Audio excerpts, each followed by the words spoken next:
Welcome to the Wired to Hunt podcast. This week on the show, I'm joined by the one and only Janis Putelis to discuss his land management journey, going from ground zero all the way to the implementation of significant wildlife habitat improvement projects such as creating wildlife openings, oak savannas, timber stand improvements, and much more.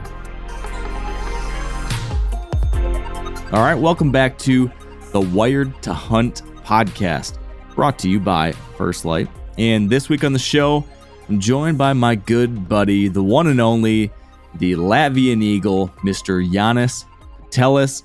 And we're talking about a topic that is near and dear to my heart and something that in recent years has really come on for Yanni, and that's habitat improvement. Wildlife habitat projects, work on the ground, improving the landscape for deer and turkeys and other critters. And this is something that, Janis for a long time was not interested in this at all. He has lived out west for many years, but in recent years, he has had a kind of restirring of the soul around whitetails, which has led to him spending more time in Wisconsin at his family hunting property, and in the last handful of years, actually diving really deep into the habitat side of things. So today's story is this really interesting look at someone going from kind of, not having any experience and really interest at the beginning in improving a landscape for wildlife to then diving in headfirst and learning everything he possibly could, talking to all sorts of people, consuming every different resource he possibly could, and then starting to try these things on his own. And now, 4 or 5 years later, he has made some real changes on his property. He's made a big difference. Some real things are happening now. So this is a story and a conversation that I think if you are new to the habitat improvement world, or if you're just getting started, or if you're intrigued about maybe someday trying to do some work on your back 40 or your family farm or a new property that you are wanting to buy, if any of that is in your future, if you have been curious, maybe, intimidated by this kind of stuff, our chat today is going to be a big eye opener because making a difference on the ground is something that anyone can do, whether you have been doing this for decades or if you're brand new, like Janis was just a handful of years ago. So our story today will be documenting that entire path, that entire process, the journey from kind of quote unquote off the couch to doing some real stuff now. So that's our chat today with Yanni. I think you're going to enjoy it. In my world, lots of exciting stuff happening. I need to do a podcast here soon about a recent bit of turkey hunting success that we had. That's very exciting here with my family, but I will hold that off for another time. And I think we should just get right into it. The only other piece of housekeeping, I guess I will let you know, is that this week, if you are listening to this the week this is coming out, which is, let me just tell you here in a second. This podcast will be dropping May 15th, 2025. So if you are listening that day or the next, it's Dog Week at MeatEater, which means that you are going to be getting all sorts of really fun and informative dog-related content across the MeatEater network, whether it be the Houndations podcast that Tony does over on Cal's feed, or the YouTube channel, the MeatEater YouTube channel. Across the website, I know there's a dog photo contest and all sorts of stuff. So going over to themeateater.com to engage with our dog and hunting dog content, lots of stuff there. I'll remind you again, as I said last week, please subscribe to this podcast, leave a review on iTunes or Spotify or wherever you do that, and then check out the rest of the MeatEater podcast network. I think a lot of people don't realize that there's actually a bunch of other shows that we produce in addition to this. In addition to the flagship MeatEater podcast, we've also got, Cal's Week in Review, which is going to give you conservation and hunting and fishing related news. There's the God's Country podcast, which is a really fun look at the intersection of country music and the outdoors. There's, of course, Tony's Houndations podcast and Foundations here on this feed. There is the Cutting the Distance podcast, again, more tactics and Western focused hunting. And then we can't forget Bear Grease and That Country Life over there with Clay Newcomb and Brent Reeves. And heck, I might be forgetting something, but lots and lots to check out if you are into hunting, fishing, conservation, and spending your time and energy in the outdoors. So without further ado, let's get to another member of the MeatEater crew, my good friend, the one and only Janis Putelis, and the story of how he went from zero to hero when it comes to whitetail habitat management.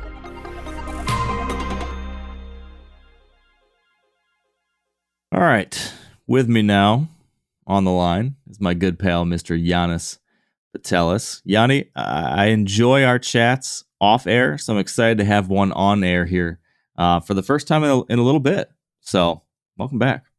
Thank you.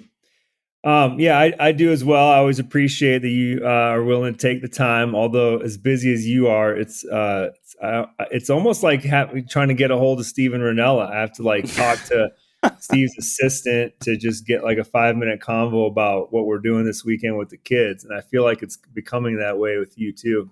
Oh, I don't want that to be the case.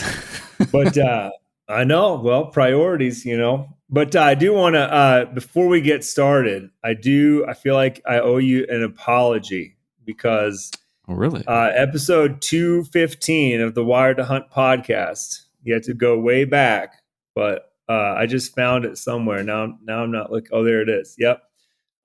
You interviewed Steve and myself to talk about whitetails when we were in Michigan hunting whitetails, I believe, right? Turkeys. Weren't we there? Turkeys? Wasn't that when we were hunting our friend's farm? I think I thought we were at Matt's hunting turkeys, but maybe it was deer. I can't remember. It was at Matt's place. It could have been. It could have been. Anyways, I won't speak for Steve, but I'll speak for myself. But I definitely had sort of a standoffish, I'm too cool for whitetails attitude. And I'd like to say I could blame that on just being like young and dumb, but I mean, it wasn't that long ago. It was like you were just 5 years ago. Middle-aged and dumb? Huh? You were just middle-aged and dumb? Yeah, totally. Middle-aged and dumb. And, it was just a time in my life where I just wasn't that into the whitetails, but it was literally the leading cusp, the leading edge of where I've gotten to now. And as everybody knows, I've done it my whole life, but never really had, I guess, just taken the next step to just, really call it a passion or just really get into it. And at that time, I actually was given the opportunity to hunt whitetails more and to do it more often back where we have some property in Wisconsin. And I really kind of got the bug. And so, listen, I'm not saying any other hunting is any less interesting to me. Bugling bulls and gobbling turkeys, they rank very high in what I love to do. But whitetail deer and whitetail deer habitat management, and that includes habitat management for all the other species that live with whitetail deer. But all that stuff now is it occupies a large chunk of time in my mind on a daily basis. So, anyways, apologies for slandering your love for whitetail deer hunting, general whitetail deer hunting, yeah, that's all I can say about it. That was amazing, Janis. I think I need to have you talk to my wife about how to do that. That was terrific. Love a mea culpa like that. It's been so fun though to watch, from afar, to see your new excitement around it. And we talked about this a few years ago when you were on the show, and I'd just gone down and visited your place with you. But seeing that fresh excitement around it is it's kind of a what's the word I'm looking for? Not addictive, but contagious. Yeah. And I'm the opposite of you in that I've been so deep in the whitetail world that I've gotten covered up in it and completely consumed with it. And then being with you again, it helps kind of like make it fresh again for me. And that's been fun too. So I love getting to geek out with you when you're sending text messages and maps and trying to figure stuff out. So I'm curious though. I know you mentioned that stuff started to get rekindled when you started going back to the Wisconsin property with your family. Was there any more specific inciting incident or moment or something happened and you're like, oh wow, like now I've really got it? Was there anything that really turned the corner for you that brought you back into this world more specifically?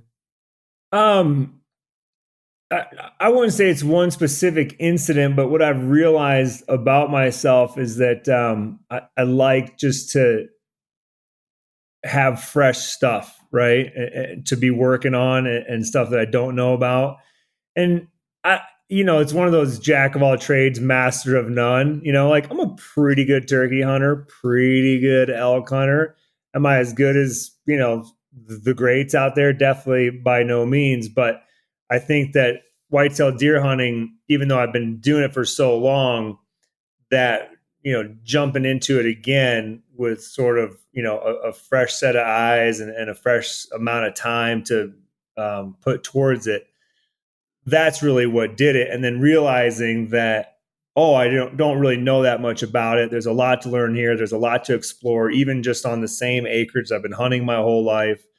So I think it was more of that just sort of like, oh, here's this whole thing that I've got at least 5 to 10 years of really, jumping in head first into it before I'm going to sort of feel like, oh, I get it. I'm confident. I always put it this way, where like there comes a time where it was even this way with squirrel hunting, right? Where like the first 10 times I went squirrel hunting, I'm like, I don't know what I'm doing. Like, where should I be? What trees do they like to be in? Is it better to be out early or midday? I mean, they still humble me, but it got to a point where I knew I was good enough at squirrel hunting where I could guide my kids squirrel hunting and have a good day. I got good enough at turkey hunting where I could take people turkey hunting and probably kill a turkey with them. I guided elk hunts. I could take people out elk hunting and kill turkeys. So there will come a day where I'll feel confident enough whitetail deer hunting that I'll be able to say, "Oh yeah, come with me. I'll put you in a spot where you'll probably see a deer." Yeah. Well, there's something about those early phases of any new love, right? There's just something so intoxicating about the curiosity never being fully quenched. Like there's always something new to learn. There's always another rabbit hole to go down. There's always more and more and more. I love that. I'm always reading. I'm just like that person has to constantly learn new things. So yeah, when it comes to activities that way, same thing. Now 4 years ago, I went back and confirmed this too. 4 years ago, I visited your place there in Wisconsin. We walked it. We looked at all sorts of things, talked through ideas, hunting strategies, whatnot, talked through some possible habitat things that you might want to do. We began a very little tiny project. And we did a podcast recapping kind of the long history of your place, everything that's gone on there, what your hopes and dreams are for it, everything, so on and so forth. For folks that didn't hear that one, can you give us like the Cliff Notes version, just a really quick recap of what's the property situation? Like, what are we talking about here? What are we working with? And then what are the goals with this place now? Like, what? So how do we get here, and what kind of set the stage for? Sure. I probably should have listened to that podcast too. That would have been beneficial to spur this on. But assume most But people probably didn't hear it. So yeah, well, go back and listen. I will. Hey, give me just a second. My dog needs inside. yeah, no problem. Um, yeah, so I've been hunting the same spot since I was a young boy. I don't know, 11 or 12, in South Central Wisconsin. We're basically at the northern edge of the driftless area. My dad had owned with a partner of his a 40-acre chunk. They actually sold it and bought one that was a little bit closer to the lodging that we stayed at. And reason being is because there's other Lavians that own. There's like a total of roughly 400 contiguous acres that kind of everybody hunts together as sort of a co-op, I guess, and we all work together on it. And so about, I don't know, well, I guess it might have been Had I bought the property when we did that? Had I bought in yet when we did that? I don't think I had. I don't think so. Yeah. So I don't know, maybe 3 years ago, my dad's partner wanted out of the property. And so it was an opportunity for me to buy in. And timing was great because we had just sold a house, had some extra cash. And so we rolled it right into that.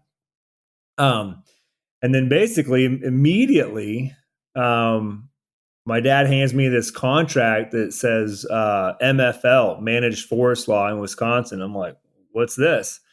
And he's like, well, it's this program we're enrolled in. You know, it keeps our taxes real low, but it basically, the state's telling us how to manage our timber. You know, like they want you practicing silviculture. And I'm like, okay, I don't know anything about this, but yeah, I'll check it out. And so I was basically like pushed headfirst into having to do like some sort of habitat management. I mean, it was just logging at that time, is the way I was looking at it. But that's sort of what really got me thinking a lot about it. And so, as I was talking to the forester about what needed to be done, because they basically had already written a sort of a prescription for, you know, what the next 50 years looked like on that property. And after talking to the forester a bunch, I realized that in his own words, he's like, look, because I would always ask him, well, can we do this or can we do that? And in his own words, he's like, look, as long as you're doing something, I'm going to be happy. Because I think that for the most part, I don't know what the percentage is, but I think he has a long list of delinquent MFL landowners that have been in the program for 20 years, 25, 30 years and haven't done anything. Hmm. And so, you know, there comes a time where he has to start writing letters that say, hey, if you don't, you know, start managing your forest actively, you're going to have to start paying these back taxes, right? Yikes. He doesn't want to do that. That's not fun for him. But anyways, so yeah, basically he's like, we can mold whatever it is to fit into the plan. Really, I'm sure there's some extremes that it wouldn't work, but like I said, the MFL program is it's a state program for Wisconsin, and basically, you know, we pay little to no taxes in exchange for them sort of, you know, making sure that we are actively growing and harvesting timber. What I realized, well, before we get into the weeds about it, I guess that's sort of like the rough history that brings us up to, you know, when the habitat work really started. And I would say early on, the main goals obviously was to improve the habitat for all wildlife species, including deer, including turkeys, um, meet the goals of the MFL plan. And hopefully, what's nice about this chunk is that the little ridge that we have on it is very climbable, walkable, even for people in older age. The rest of the property is pretty flat. The other 400 acres are very hilly. So, as my dad and his peers age, unless we get some side by sides there, Can-Am, if you're listening, um, you know, Wink, wink. it's just going to be harder for them to utilize all of that property, right? And so this is nice because out of the 40 acres, there's, I don't know, maybe 10 that's like a hill, and the rest of it's flat. So very accessible. And so one of the main goals, I think, was once this was all done, is to have, you know, very accessible hunting for guys that are in their 70s and beyond, right? Um, Yeah, from a yeah, hunting perspective, expand a little bit on like how many people do you envision hunting this? Is this going to be like just a bow hunting spot, or is this bow hunting and gun hunting? Is this deer? Is this deer and turkeys and everything? A little bit more on the use of it. sure. I would imagine that for bow hunting, it will be all of the above. I mean, we'll utilize it as much as we can. For bow hunting, it'll probably mostly be my dad and I. And if it seems like that's too much pressure, and again, we're lucky because we have access to the other 400 acres. And so we can, you know, rotate through and, you know, maybe only hunt that 40, on the right wind every 2 or 3 days or whatever.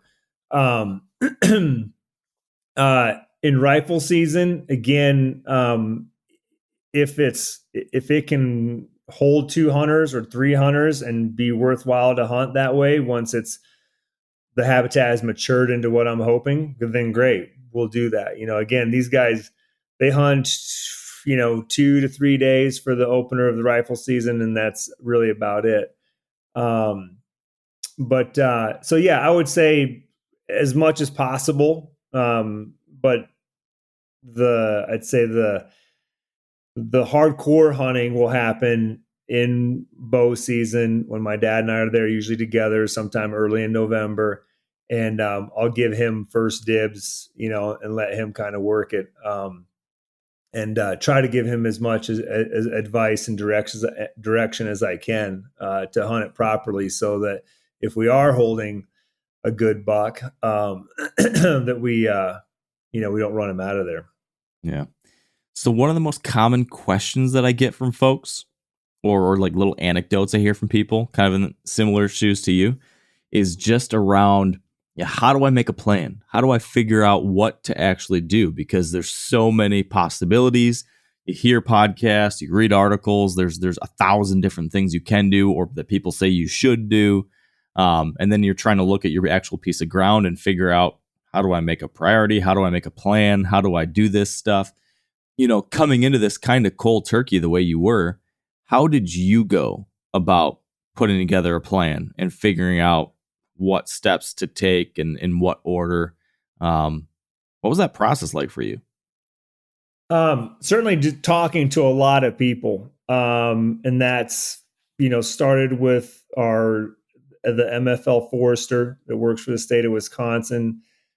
People like you. I started calling. I got numbers of other neighbors in the area there from my forester, of people that were, going above and beyond the normal MFL plan requirements and actually doing habitat improvement in his eyes, all the way up to, prescribed burning.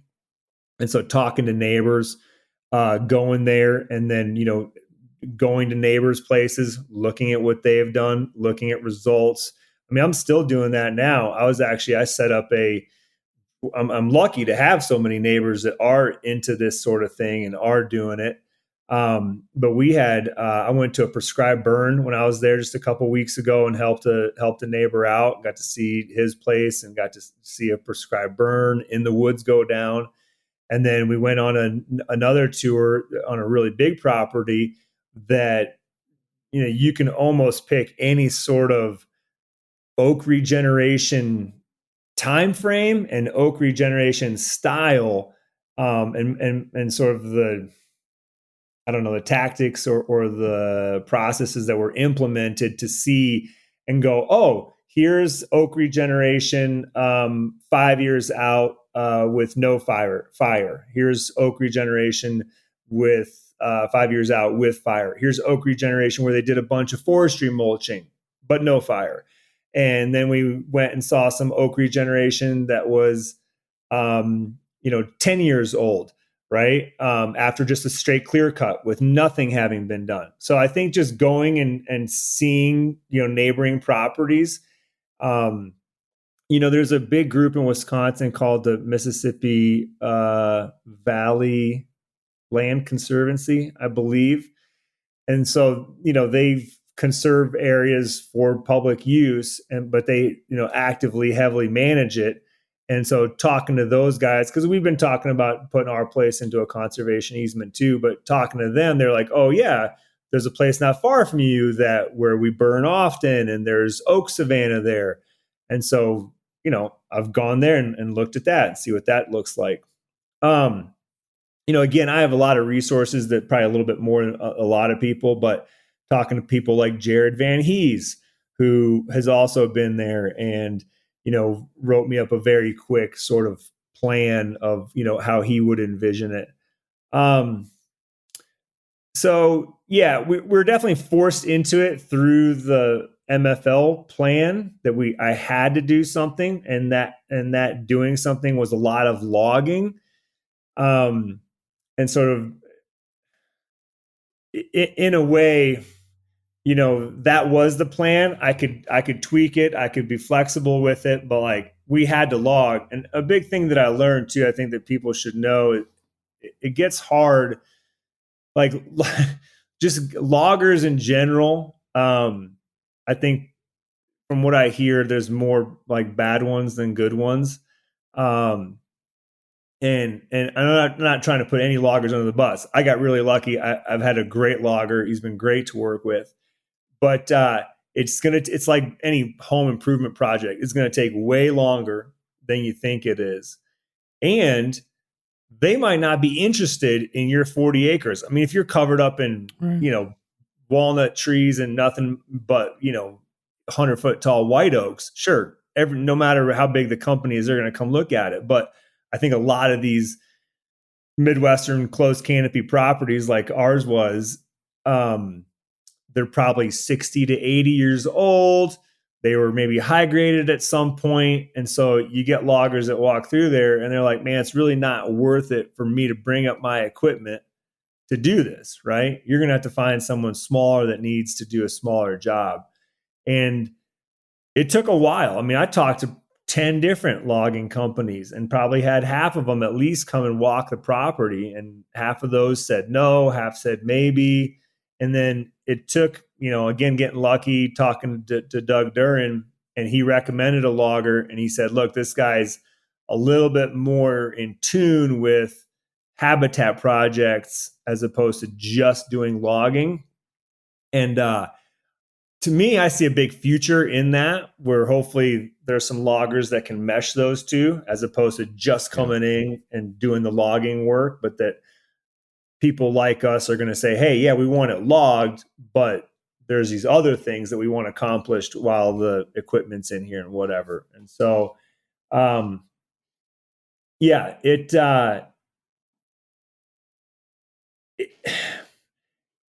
the plan is still dynamic. It probably always will be dynamic. I don't know if it's definitely, as we all know with habitat work, it's never going to be done. It's like, it's not, and like Craig Harper says, it's not an event, it's a lifestyle. And Oh, so look at you, Yanni. You're quoting Craig Harper. I'm Like going you're to get a Craig officially Harper tattoo pretty soon. you're officially in the crew, man. Oh yeah, I posted a picture the other day of me walking around, chainsaw in one hand and then a squirt bottle of Craig Harper's cocktail in the other. It's amazing. And it's like, that's my happy place. Man, if you would have told me this a decade ago, never would have thought. Just cruising the woods, cutting trees, spraying, the trees that I'm not interested in having around. So yeah, does that answer your question about making a plan? It does. It does. So I wanna dive into the parts of your plan that you've moved forward on so far. But before we get into like the details of each, can you just like list out for me, like if you can imagine like the top of an Excel doc, like the columns, can you list for me like the major projects that you have, put as like, I'm going to do this, or I've started doing this? Like, what are those main things that you ended up putting as bullet points on your plan? And then I want to dive into some of those. Yeah. Well, and one of the first ones that I did, which can take up a column, is just general TSI work, timber stand improvement. Yeah, no, I won't get into the details of it yet, but that was one. And then the whole logging operation in of itself is another one, to get ready. And again, I'm trying to balance what this MFL plan needed and then, my sort of habitat goals, which in a nutshell is basically make it really good for deer and turkeys, right? Make them want to be there. And it doesn't seem like it's that too hard to balance them and really mesh them. But the logging project is by far like the biggest thing. But in preparing for that, so that I get good oak regeneration, because that's the goal with this MFL plan, was to limit competition. And so hacking and squirting, or just killing off any undesirables, which mostly for us is just the red maple, is going to be the biggest competition. So getting rid of those. We put in a water source, that was top of the list. You and I did that food plot. It kind of sort of worked. That has morphed into what are now these wildlife openings. But I would say, I could break down the logging project into different zones because, the 40 acres doesn't look the same, in each quadrant. So within the logging, there was one zone that was really going to have most of the trees taken out because they were all oaks and we were going to get them out. The southern half was white pine dominated with a lot of maple in there too, a lot of birch in there, some aspen in there, but none of it was very merchantable. I mean, there was maybe a dozen, 15 of these, giant 60 to 80-year-old white pines that had some, value for boards, but otherwise it was basically nothing but pulpwood and slash. Figuring out what to do with that was a big column.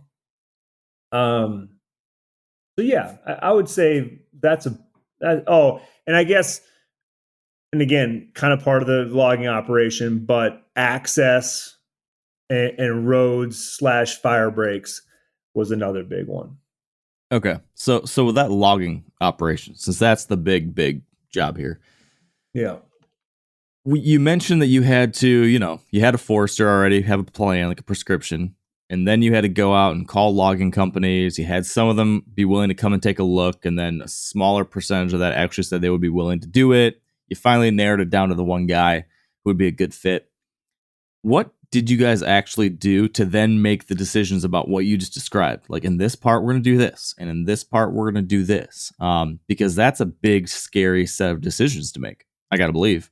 And I'm sure there's people 100%. thinking like, hey, if I bring in this guy who's going to come in, like, how do I make sure that what he or she or they do is, going to meet my goals for the wildlife stuff while also meeting their financial goals or my financial goals or whatever it is. How did you guys like work through all that and put together that part of the plan? Yeah. Again, I was lucky because this fella came highly recommended from Doug Duran. Doug had worked with him.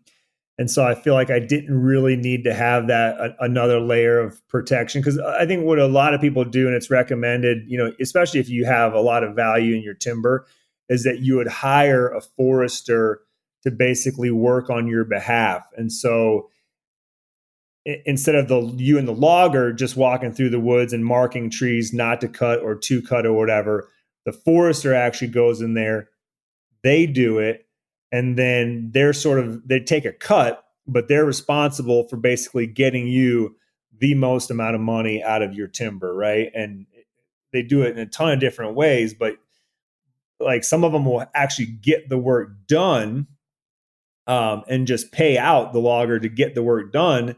And then they'll have all of the wood stacked and they'll literally have an auction, and then they can get the highest bidder for it, right? Like, there's all different kinds of versions of that.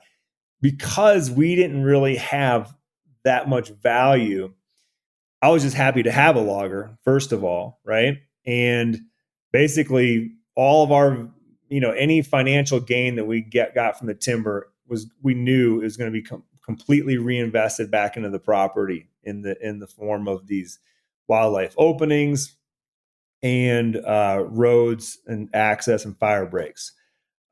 We knew that basically just doing that would eat up, our profits. So it wasn't huge. So the way the logger and I went in to make those decisions was like, I'll go back to one more thing. Because our property was so small and there wasn't such high quality timber, the original MFL plan said, hey, you do a shelter wood cut, which means like you take out, depends on percentages, but you're going to take out a large chunk of the trees, but you're going to leave a layer of oaks. They're going to act as the seed source to make more oaks. Once those are established, the new young ones, then you come in for another cut and remove these overstory trees. Well, being that there weren't that many of them, the property's small, to get a logger to come back 10 years later to remove 30 big oaks, it just wasn't like, it's not going to happen, right? And so I pushed for more of a clear cut tactic, and again, the forester signed off on it. And so we went in, the logger and I, and basically just said, okay, we're going to leave some oaks so that we can promote oak regeneration, but it's going to be a lot less. And like, again, there's been a lot of logging in the area that's happened. So we were able to go right next door, and I'd say, well, what kind of cut was this? What is mine going to look like, compared to this one? And the logger would say, well, just way more open, because you're going to have less trees standing, right? Because you're going to go for the clear cut process. So I was okay with that. And so, yeah, we basically just walked through, and we saved a couple pockets of semi-mature oaks, white oaks and red oaks. We saved trees that I thought were in good spots to be tree stand trees, where, either historically we'd have deer movement, or thinking about what the future would look like, where the deer would move. Had said, all right, let's not cut these. And then even behind those trees or near those trees, I would sort of make a little 5-yard by 5-yard zone where we didn't cut anything at all, just so you could have, breakup. Because when you clear cut and there's a couple oaks left standing, those oaks are not going to be great to get up into for hunting. I mean, unless you go like John Eberhart plus 10, and you're like, as high as a hunter ever wants to get, it's hard to hide, right? In that kind of a scenario. And so that was really about it, because the main goal was to really just like get rid of a lot of trees. And so there wasn't too much left. If I had to look back at that now, because the logging is finished as of just, I don't know, 3 weeks ago or so, the logger actually ended up leaving a few more oaks than I had even marked, because the whole thing is you put your stamp of approval on it, and the whole time you're thinking, oh my gosh, am I going to cut too much? Am I going to cut too much? He ended up leaving a few more. And we'll talk about how this morphed into another project, but I would have been happy if he would have taken them or left them. Either way, it's like what's left looks good to me, because I can see what the future is going to look like there. But yeah, it's a weird place to be in, because again, there was the MFL plan. It's a 50-year plan. They require you to do these things. And you don't want to get that like delinquent notice, right, from your forester. So that sort of, that pushed a lot of my decisions to be like, okay, I'm going to get this done, so that like the forester is not going to tell me to do anything until I re-sign up 40 years from now. And then maybe he won't even be talking to me. He'll be talking to my kids about, what has to happen with the timber. Right. So with this logging, I know, like, as you just described, you were mandated to do something. But what is like the end state that you're hoping this will become? Like, what are you managing towards now? So what you just took it out of one state, you reset the deck primarily with a clear cut like that. Now, what are you going to manage it for? Are you going to let it all regrow? Are you going to keep it at a certain successional stage? What's the end goal here?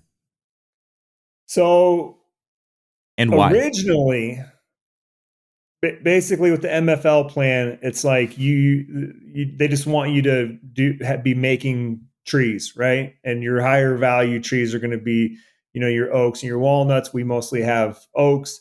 So you're trying to do oak regeneration, because it's going to be good for the, business of silviculture in Wisconsin. It's going to be good financially for you. Within the MFL plan, you're allowed to have Is it 20? No. Yeah, 20% can be what they call non-productive. So if our 40 acres is enrolled, I can have 8 acres that aren't producing trees. So that gives you the room to do some food plots, or, maybe cut all the trees down and turn it into a prairie in that eight acres, right? Originally, I had that sort of going to be my ridge top, and I was just going to do heavy TSI on it and keep it fairly open, and not really be allowing too much woody growth to come back. But again, talking to Doug, he introduced me to a fella from the U.S. Fish and Wildlife Service Partners Program. Let me get this straight. He's a private lands biologist for the U.S. Fish and Wildlife Service, and he works within a program called the Partners for Fish and Wildlife. And basically what they do is they help private landowners do good conservation. 70% of the land in this country is private. And so they feel that, like, if they put this energy and money into private lands conservation, it's going to help everybody. And I totally agree. I mean, there's no doubt that in our neighborhood there, I'm talking about a big giant neighborhood, like 50 square miles or something. There's no doubt that all of the private land habitat conservation work that's going on there is benefiting all the public land stuff that's interspersed within there too. Like 100%.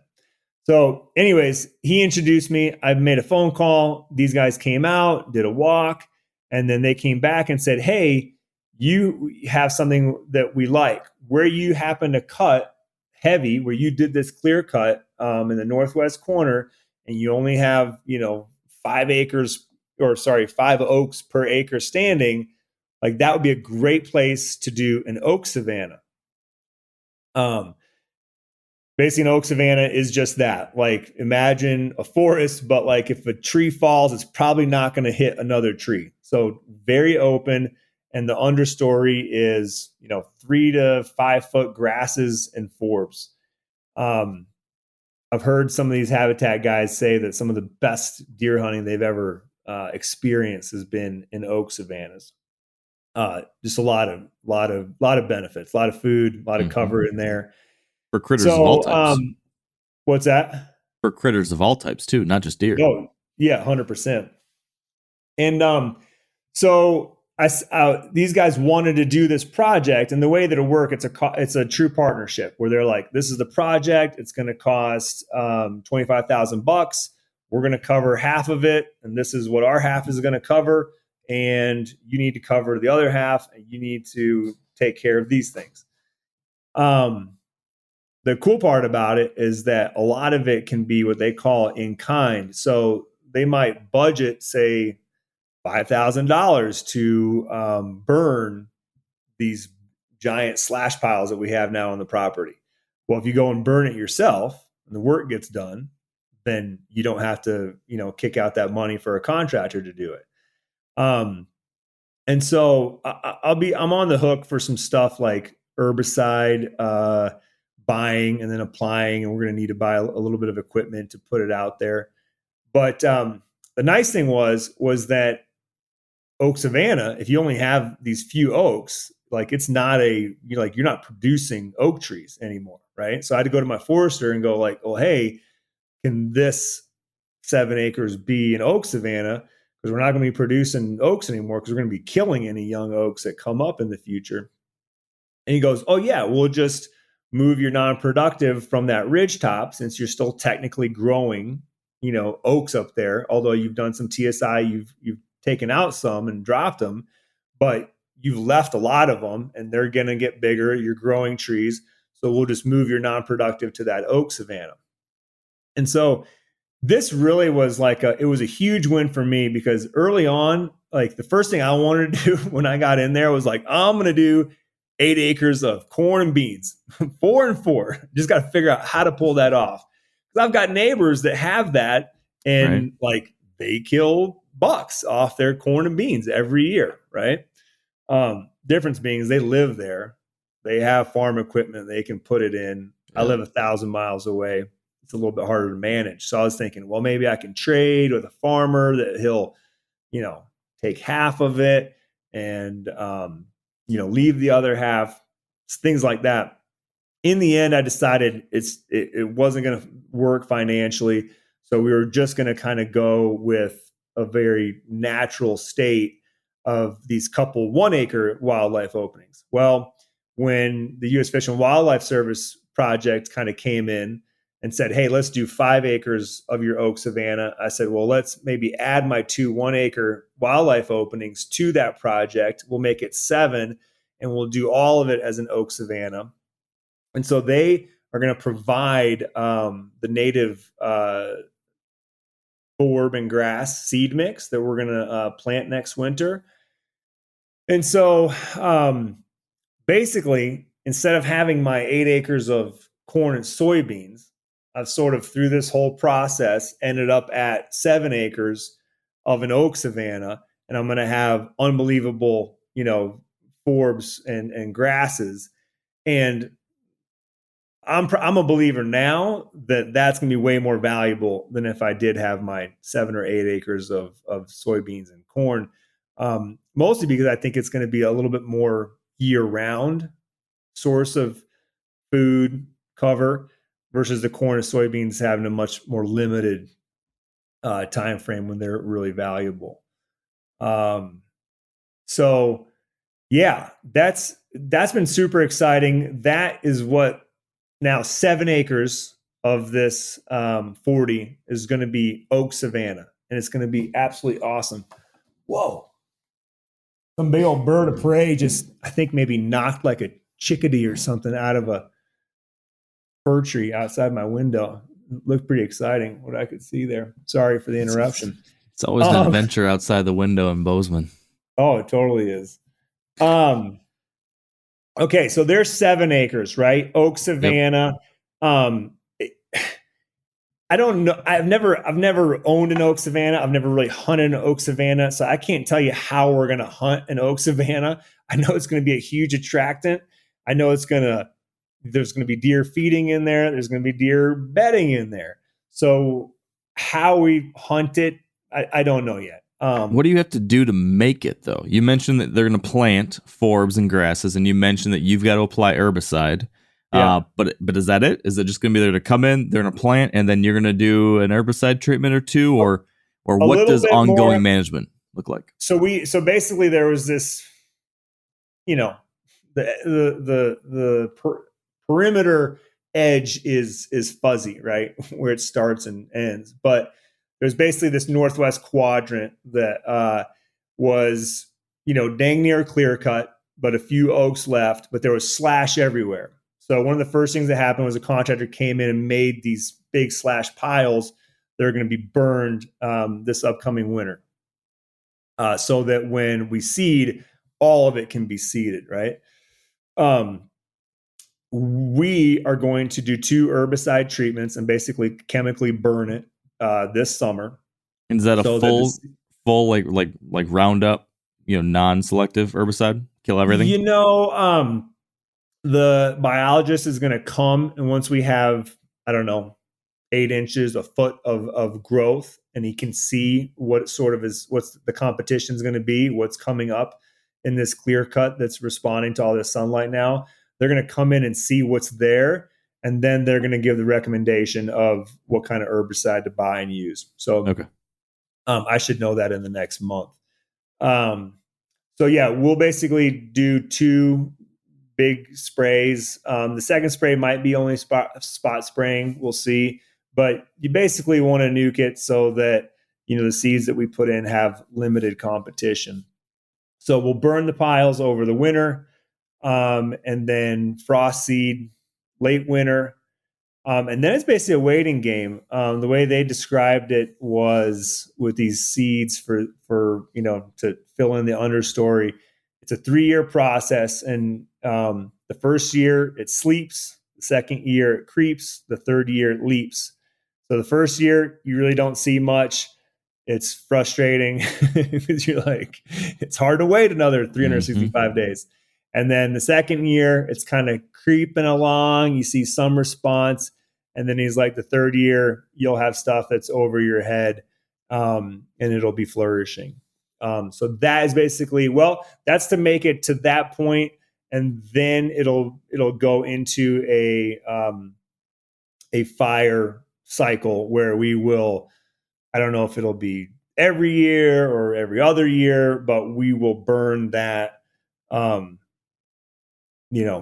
There's like a quadrant that's probably about 5 acres, and then I've got 2 kind of separate openings that are an acre apiece, and we'll burn those, like I said, every year, every 2 years. We'll just have to kind of see what's the best for it, and timing, if it's best to do a dormant season burn or a growing season burn. I mean, that's all to be determined. But that's basically the management plan for the Oak Savannah. What's your experience been so far in these early stages working with that Fish and Wildlife Partners program? Incredible. What's that been like? So I also, called, everybody always talks about NRCS, right? Mm-hmm. I called them and said, hey, why don't you guys come out? And they're, I think, very willing also to, help, give money, help you accomplish this, conservation work on your property. But like, they didn't really find anything that was appealing on my property. Now, they also went and walked some of the, my adjoining landowners' property, and they did find like a giant, almost an acre of buckthorn that they'd be very happy to help kill off, right? So they're working with that landowner, and through some partnership, figuring out how to whack that. So that would be a tip to anybody. It's like, hey, if the NRCS didn't necessarily find something to help you with, like, keep asking and calling other folks, other I guess government conservation groups, because there's probably somebody out there that will see something beneficial that can be done on your property that'll benefit them, benefit the public, benefit wildlife, and benefit you. But yeah, these guys were like, I think the first time I talked to them was early January.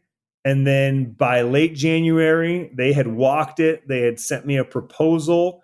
And then basically the ball's in my court to decide, well, do I want to, because if you look at, financially splitting $25K down the middle just to do habitat work, that's not in my budget. But knowing that I could have some friends that would maybe help me burn these piles, I could have, my dad and his buddies come up and do the herbicide treatments, all of a sudden that brought down the cost a lot. So once we decided to sign on and go forward with the project, I think they had a contractor out there within a couple weeks to start doing the piling. That guy got that knocked out in, 6-7 days. And so basically the next step now is like seeing what's going to grow and then doing the herbicide application. So overall, I'd say, yeah, nothing but good things. These guys have been, on it, moving quickly, and getting stuff done. So it's been great. Do you know? I know you got connected through Doug, but do you know if this is a program that any person could possibly get involved? Like, could any random guy like me, could I call the U.S. Fish and Wildlife local offices and be like, hey, is there an opportunity for my property? Can anyone get involved in this? What's that look like? Do you know? No, literally, before we started talking today, I just Googled like partners Fish and Wildlife. We use Fish and Wildlife Service, and that page comes up, and you don't have to scroll, but two scrolls with the fingers, and there's a header that says how to get started, and you probably just need to find the biologist in your area and make a phone call, and then literally says a phone call or email is all it takes to get started. Contact your state coordinator to schedule an initial site visit and learn how Partners for Fish and Wildlife can help you. There you go.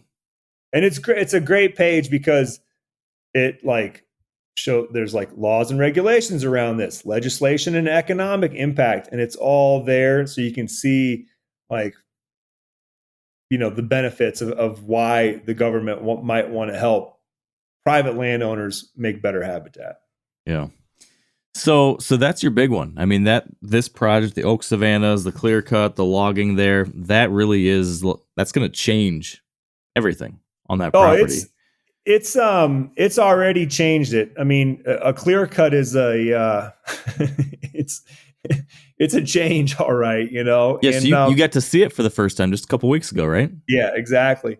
And it's interesting how my own sort of view on it and mindset has changed, because I think even 10 years ago I would have been like, clear cut, who wants anything to do with a clear cut?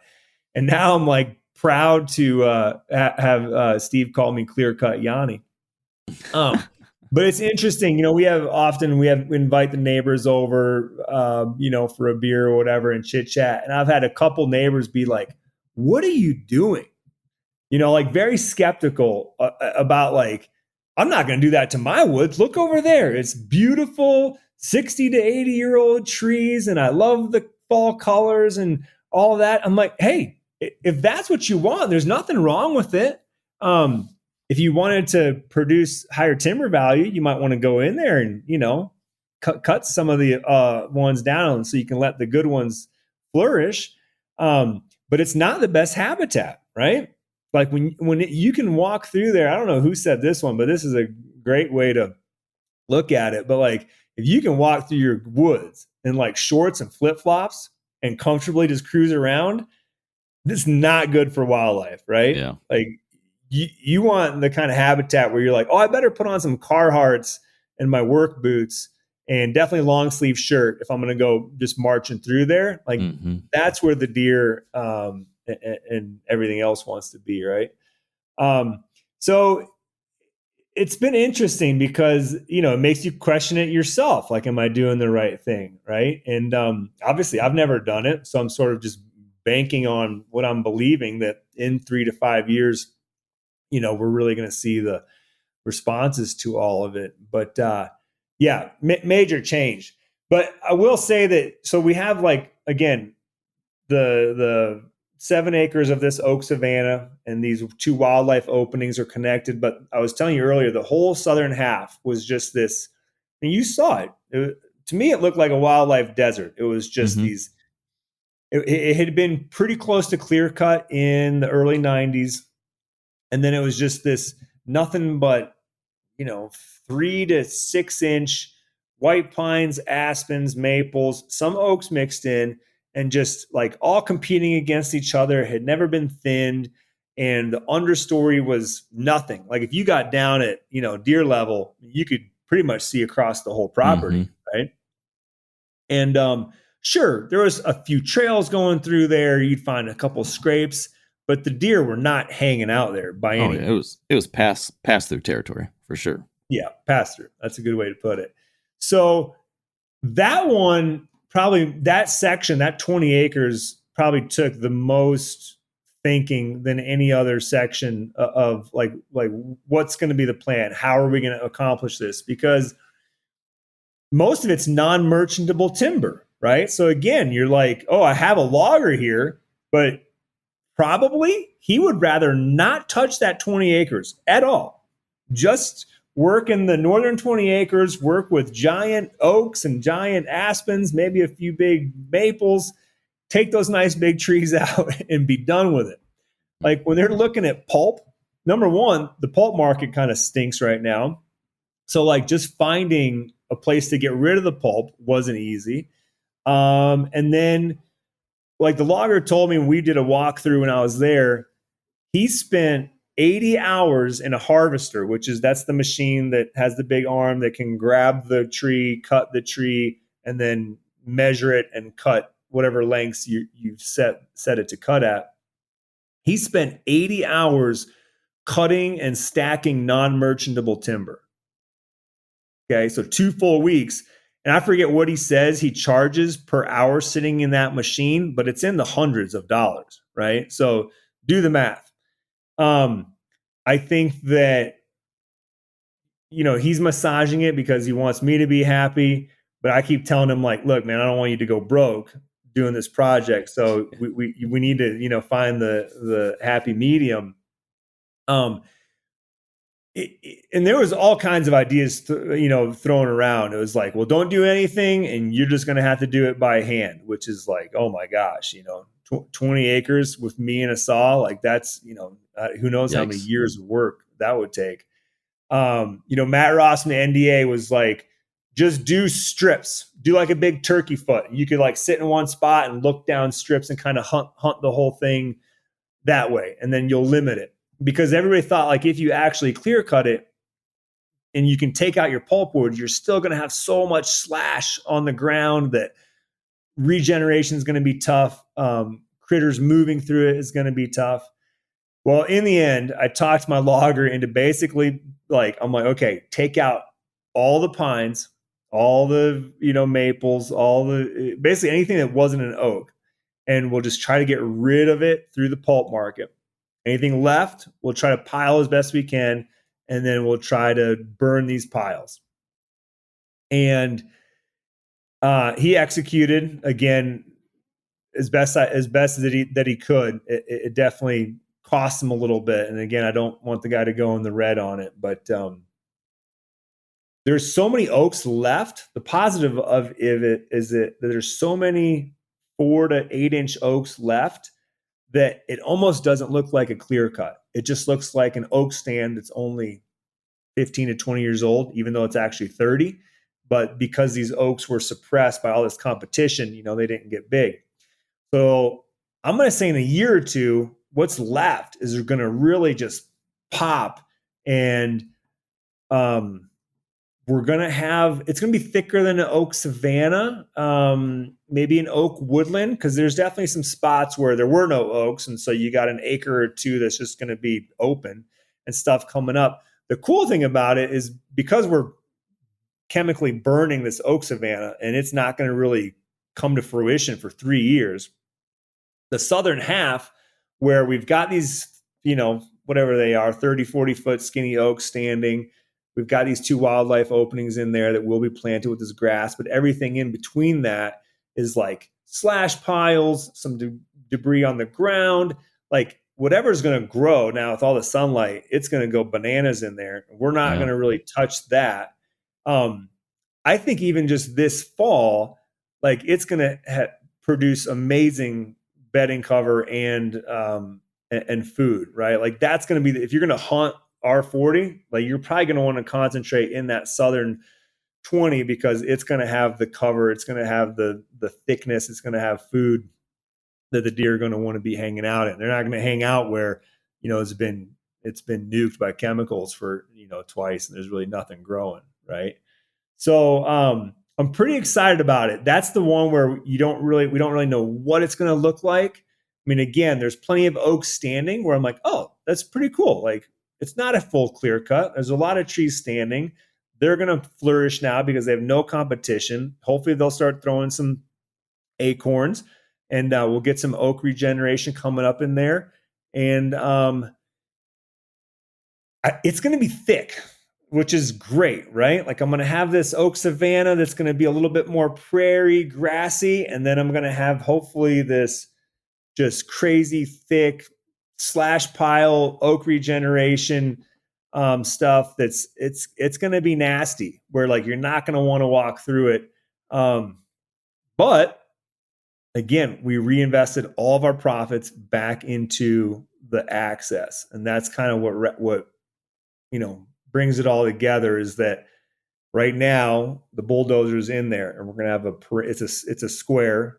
We're going to have a perimeter road that goes on 3 sides because our main access road is on the 4th side, or the main road is on the 4th side, but he's putting in a full perimeter. And then we're going to have a east-west road that kind of meanders through it. We're going to have a north-south road that meanders through it, just about through the middle. And then I've got a couple other strategic spots where he's going to do, and not quite full roads, but more trails. Because again, I need access, I need fire breaks, and then I'm going to seed all these roads with, some basic clover mix of some sort, right? So they'll also act as deer travel ways, food plots, I guess. But that will make it so that, again, my dad can very easily take the Southern Perimeter Road, park, not have to walk far, get into a stand, and be almost right into the middle of what's going to be, well, not the middle, but like the middle east west, but what's going to be this giant, 5-6 acre bedding thicket. I'm hoping, Yeah. and be able to hunt the edge of it. Yeah, it's gonna be pretty sweet. Now, this is all in the southern part. The northern part is where you are primarily leaving that for your DIY TSI work, right? Well, the northwest corner is where that oak savanna is. But the ridge though is the north, I guess northeast then, right? Yeah. Yeah. Yeah. So That's where the TSI is. So what exactly are you doing with that? What are you hoping to achieve there, and what have you actually been doing there? Yep. What's cool about that is that is one of the things I probably started doing right after you and I walked the property. Yep. And bought a brand new 261 and all the goodies that go with it, and have been keeping that chain nice and sharp. But mostly just started by just dropping trees. And again, it was that kind of northern part was a pretty good mix of oaks. We've got some white pine, we've got some jack pine, we've got some red pine.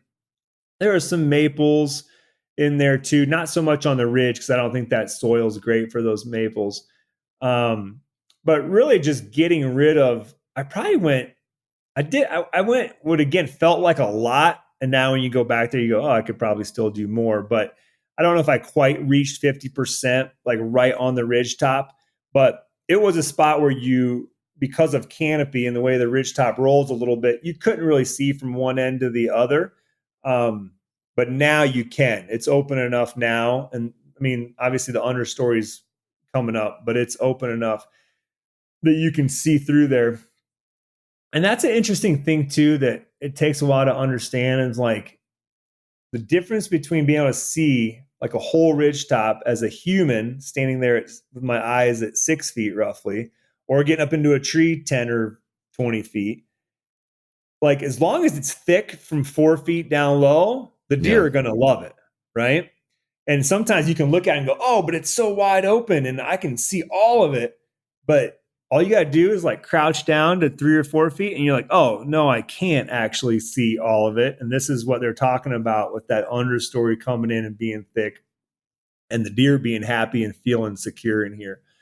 And what's been great is that, that's already now 3-4 years behind us. And like the positive reaction from both deer and turkeys, which is what I mostly pay attention to, is incredible. Like before I did the work, I had a camera in this saddle. I'd get a picture of a deer once a week, because it was just like a saddle in some close canopy woods.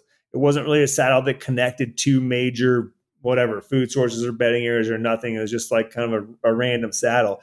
But now that it's open and it's got, but it's got plenty of cover on it.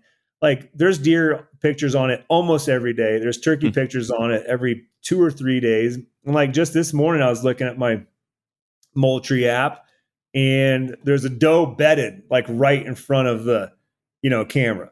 To me, cool. There's like, I don't feel like there's nothing more exciting whether I'm actually hunting or whether it's where I've put a camera. But if I see a deer bed down, I'm like, okay, I'm doing things right. Like that deer is so comfortable and so stoked, it's going to just go ahead and sleep and rest here for a little while. And obviously you see him feeding around too. So the actual work, I would say it's basically just been cutting trees. And then once I cut the trees, if I feel like there needs to be a little bit of a path, because the ridgetop is eventually going to also be a fire break. So that needs to remain fairly open so that it can be, traveled to do that. But Yeah, otherwise, like I went in there and some stuff that had already grown up and had gotten, over 6 feet, I just cut it down again, right? Like keep the stuff down close to the ground where the deer can get to it. Are these full Um, cuts, Giannis, or are you hinge cutting or yeah. anything like that? So I had it on my to-do list this for my spring trip, and I didn't get to do any hinge cutting because I feel like it could use some of that, just a little bit more of that structure cover. Um, but so up until now, I've just been just literally the goal is just like cut the trees down and get sunlight, to this area. And that's been, like I said, the response has been great. And now I feel like I could manipulate it and make it even a little bit better by actually doing some hinging. I've never done any hinging, so I can't. Um, because hinging is still so controversial, right? I mean, and I guess not that the hinging is controversial, but is it better than if you just knock the tree down, right? Right. That's sort of the debate. So, anyways, I'm definitely going to try it in like some small little pockets, and we'll see how the deer respond to it. But yeah, it's mostly just been like just getting rid of more trees because I think the answer is sunlight to the forest floor, and then you get that food and cover that the deer actually want. Well, yeah, I was just going to say, you could think about it another way, which is rather than getting rid of trees, it's you are adding sunlight. You are a sunlight creator. That's Totally. the more you can do that on a lot of properties. Now, it's different. Some places that's not the limited resource. Some places you need the opposite, but so much of the upper Midwest, like you're talking about, especially the farther north you go, closed canopy, semi mature, overstocked woodlands like that, they just need sunlight and diversity, So Mm-hmm. Mm-hmm. it's okay. I want to close with this, Yanni. Given everything you just said, given this journey you've been on for the last 10 years and especially the last 4, you went from being on the couch, metaphorically, to being, in the race. From no experience doing this stuff to a land manager that has now been a part of some really significant changes. What would be the 3 most important lessons you would pass on to someone who's in your shoes 5 years ago? So somebody right now who was like you 5 years ago, fresh and not having done anything like this, but now all of a sudden being like, yeah, I want to try to do this to the family farm or to this new place I bought, whatever it is. What are the 3 most important pieces of advice or lessons that you would pass along right now? Mm. Get started yesterday.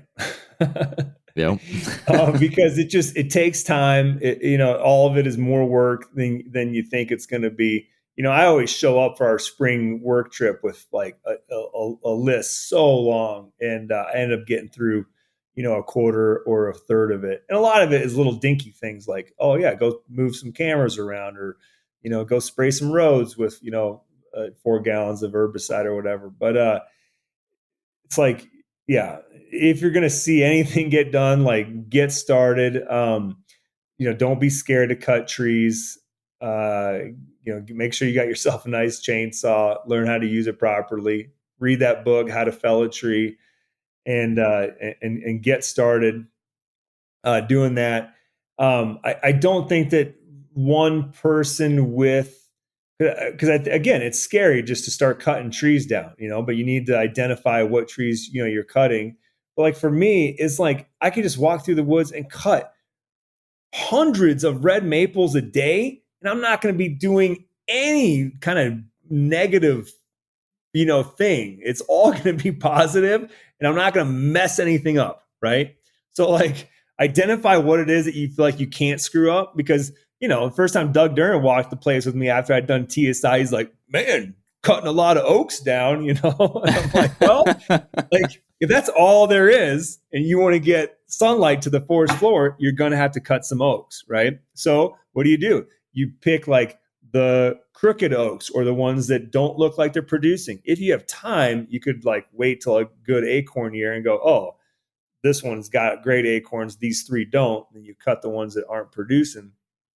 I didn't have that time, but anyways, even like when you're looking at a stand of oaks, you can pick the ones that you're like, oh, this one's going to be robust and be able to handle, winds sitting here by itself when it doesn't have its buddies around it anymore.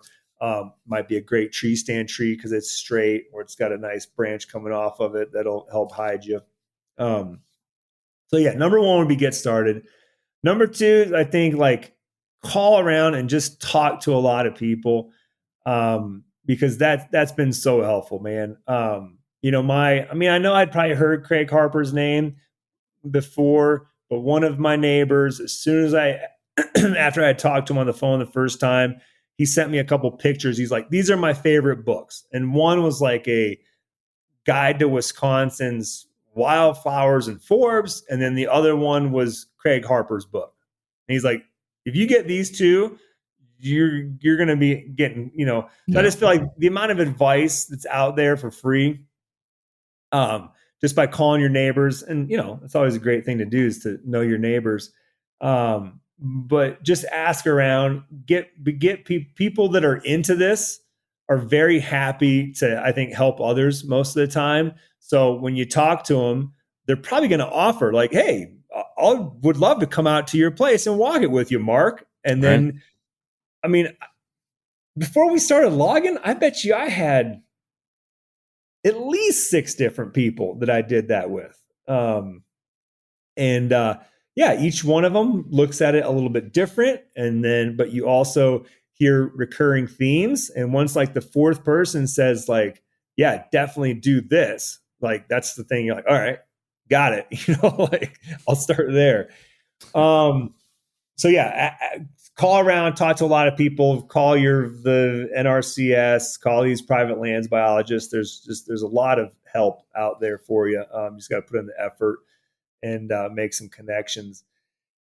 And number 3, I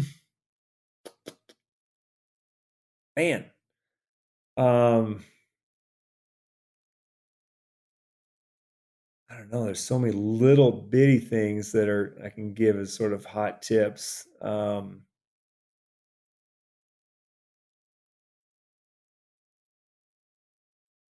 think think about it. I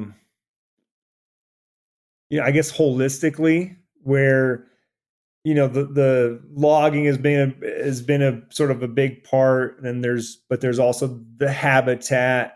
But there's also this thing, hunting that we all really want to do with our properties. So, think about all those things put together. Because for a while, I even thought like with our roads that are going to be put in, that's going to cost us a lot of money as opposed to like putting that money into the bank account. I was like, maybe we can skimp on that.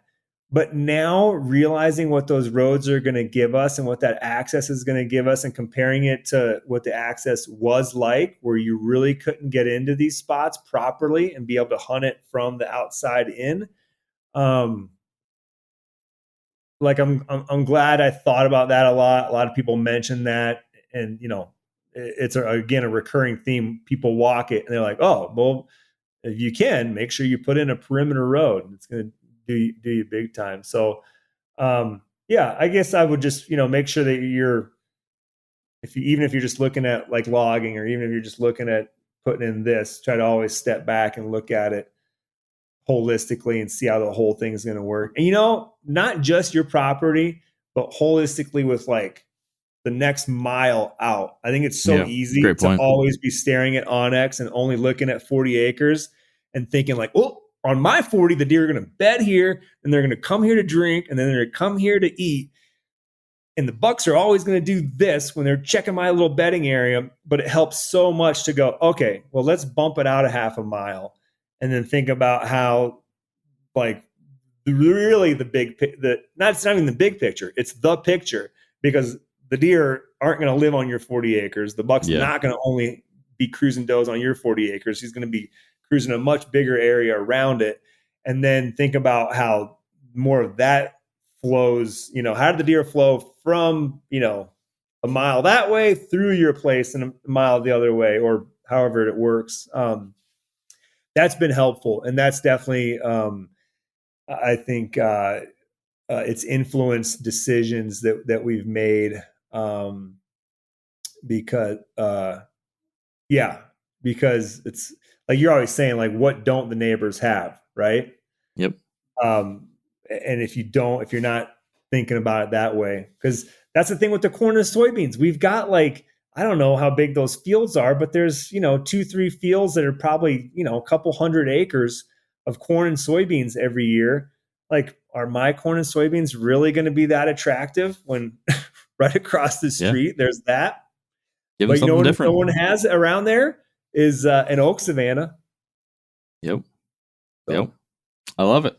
I think that's good advice and really inspiring. I think just seeing, like, encouraging and inspiring to see what you've been able to do in just a few years in your journey is really cool. It's really cool to watch from afar. So nice work. Way to just get after it and jump in head first and figure out stuff along the way. I think there's a lot of people that get paralysis by analysis, myself included sometimes, and then afraid to take those big swings and try stuff like that. So pretty cool that you have just gone for it. So yeah, I mean, I that's it. don't.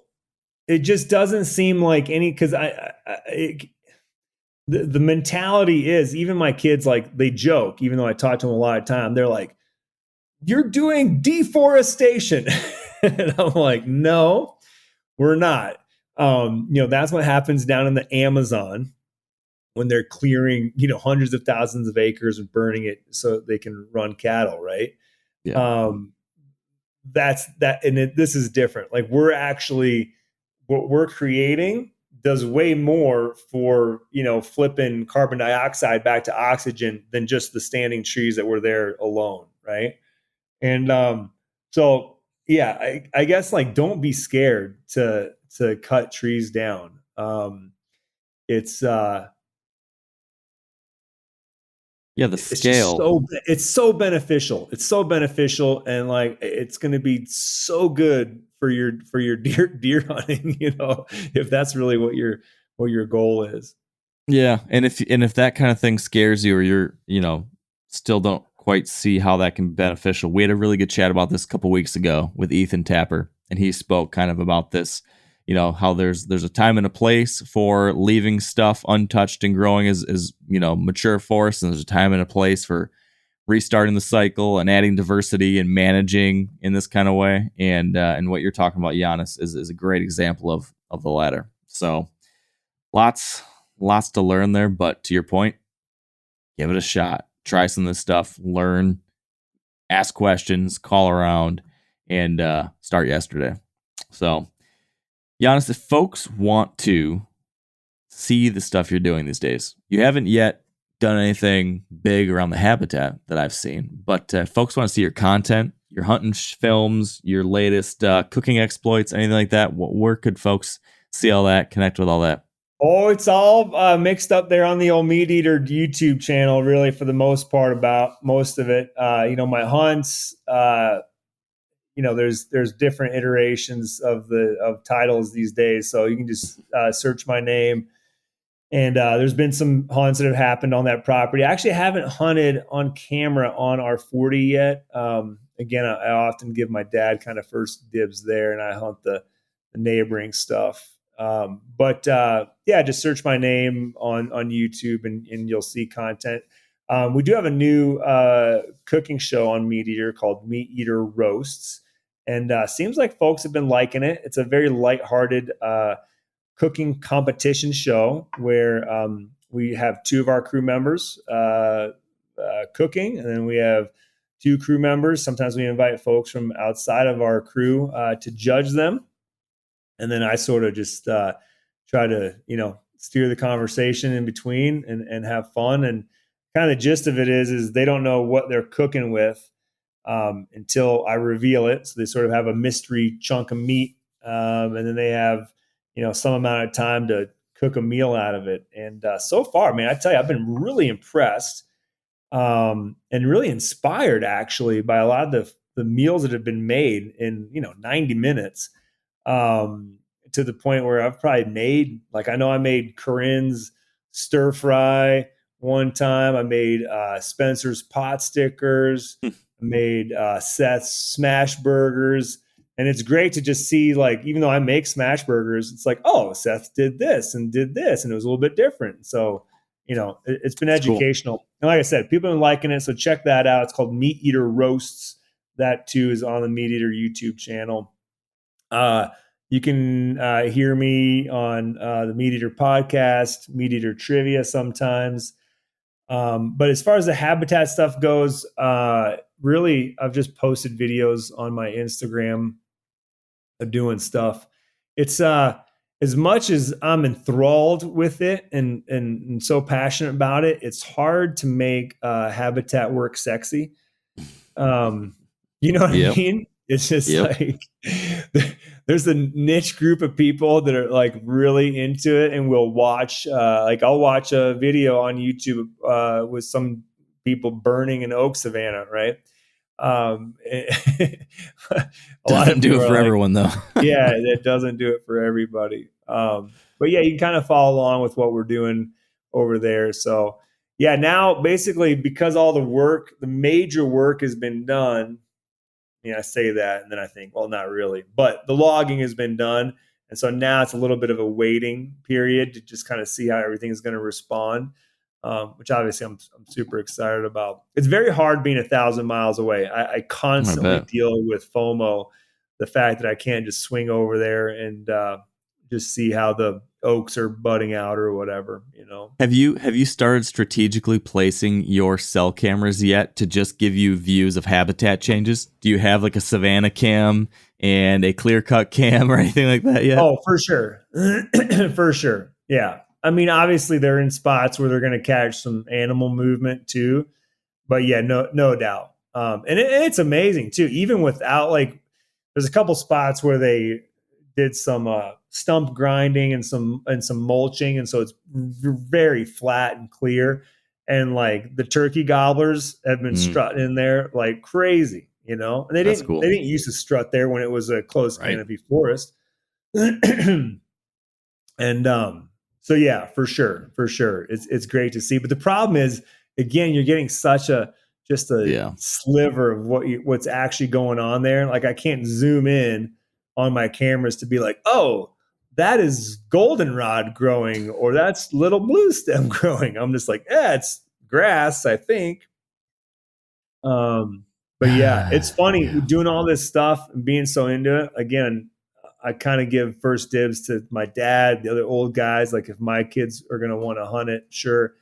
And for me, I've actually been starting to explore some of the public land that we have within an hour's drive. And I've always hunted the hill country because that's what our place is, right? It's got hills that are roughly 250 feet of elevation, relief.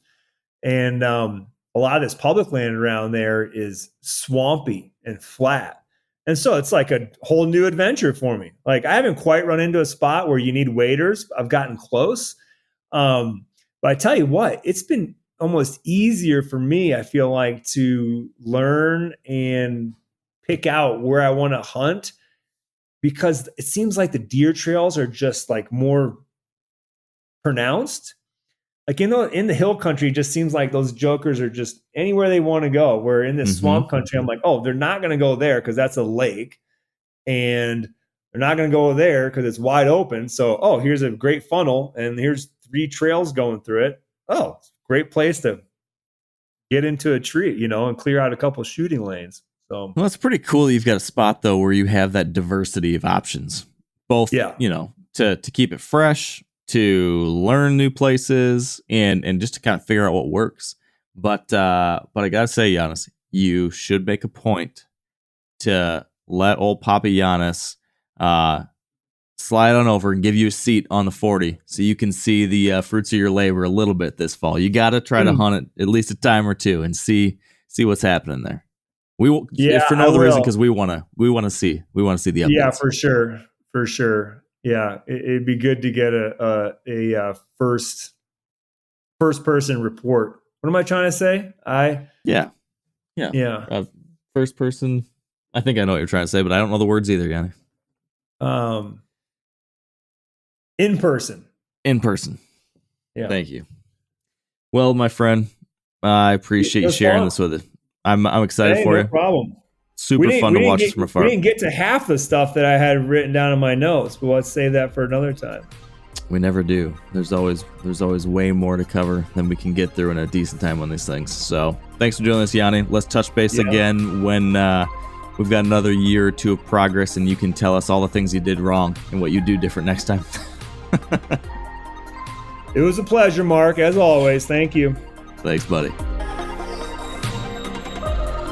All right, thanks for tuning in, folks.